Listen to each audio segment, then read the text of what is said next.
all preparations were completed at the camp and the crossing place, Alexander set out secretly and kept at some distance from the western bank of the river, so that his march would not be observed. From the Wiles of War, 36 Military Strategies from Ancient China. To cross the sea without heaven's knowledge, one had to move openly over the sea but act as if one did not intend to cross it. Each military maneuver has two aspects: the superficial move and the underlying purpose. By concealing both, one can take the enemy completely by surprise. If it is highly unlikely that the enemy can be kept ignorant of one's actions, one can sometimes play tricks right under its nose.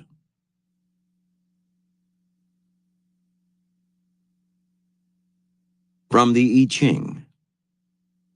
Chaos, where brilliant dreams are born. By Su Dong. One who studies ancient tactics and employs the army in accord with their methods is no different than someone who glues up the tuning stops and yet tries to play a zither. I have never heard of anyone being successful. The acumen of strategists lies in penetrating the subtle amid unfolding change and discerning the concordant and contrary. Now, whenever mobilizing, you must first employ spies to investigate whether the enemy's commanding general is talented or not. If instead of implementing tactics, he merely relies on courage to employ the army, you can resort to ancient methods to conquer him. However, if the commanding general excels in employing ancient tactics, you should use tactics that contradict the ancient methods to defeat him. From The Theory of the Avant-Garde, by Renato Poggioli. The chief characteristic of fashion is to impose and suddenly to accept as new rule or norm what was, until a minute before, an exception or whim, then to abandon it again after it has become a commonplace, everybody's thing. Fashion's task, in brief, is to maintain a continual process of standardization, putting a rarity or novelty into general and universal use, then passing on to another rarity or novelty when the first has ceased to be such. Only modern art, because it expresses the avant-garde as its own extreme or supreme moment, or simply because it is the child of the romantic aesthetic of originality and novelty, can consider as the typical, and perhaps sole, form of the ugly what we might call ci-devant beauty, the beauty of the Ancien Régime, ex-beauty. Classical art, through the method of imitation and the practice of repetition, tends toward the ideal of renewing in the sense of integration and perfection. But for the modern art in general, and for avant-garde in particular, the only irremediable and absolute aesthetic error is the traditional artistic creation, an art that imitates and repeats itself. From the anxious modern longing for what Rémy de Gourmand chose to call, suggestively, le beau inédit, derives that sleepless and fevered experimentation, which is one of the most characteristic manifestations of the avant-garde. Its assiduous labor is an eternal web of Penelope, with the weave of its forms remade every day and unmade every night. Perhaps Ezra Pound intended to suggest both the necessity and the difficulty of such an undertaking when he once defined the beauty of art as a brief gasp between one cliché and another. The connection between the avant-garde and fashion is therefore evident. Fashion, too, is a Penelope's web. Fashion, too, passes through the phase of novelty and strangeness, surprise and scandal, before abandoning the new forms when they become cliché, kitsch, stereotype. Hence the profound truth of Baudelaire's paradox, which gives to genius the task of creating stereotypes. And from that follows, by the principle of contradiction inherent in the obsessive cult of genius in modern culture, that the avant-garde is condemned to conquer, through the influence of fashion, that very popularity it once disdained. And this is the beginning of its end. In fact, this is the inevitable, inexorable destiny of each movement. to rise up against the newly outstripped fashion of an old avant-garde, and to die when a new fashion, movement, or avant-garde appears.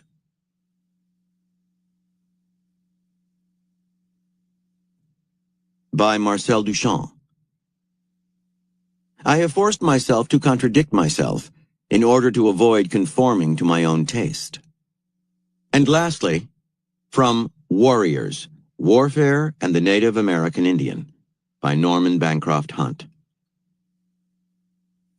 A similar vision among the Siouan tribes turns the warrior into a heoka, who also exhibits the clown-like behavior of the Wendigokan, the use of sacking as a war shirt and plastering the body with mud.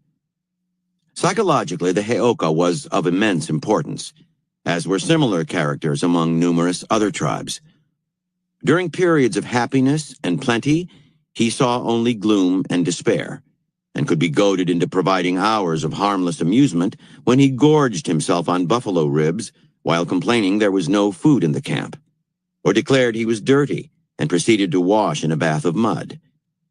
Yet, behind this benign face of the heoka, there lurked the ever-present fear that he was possessed by the spirit of Iktomi, and was therefore unpredictable and potentially dangerous.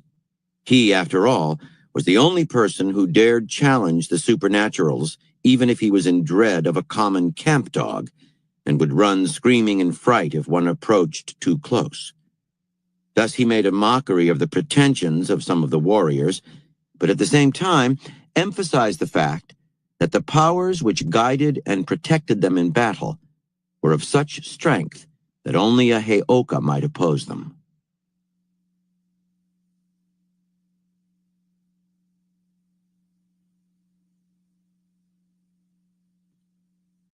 Chapter 25.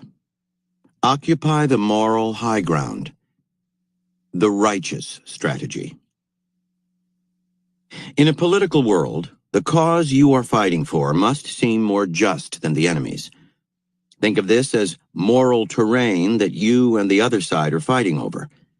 By questioning your enemy's motives and making them appear evil, you can narrow their base of support and room to maneuver.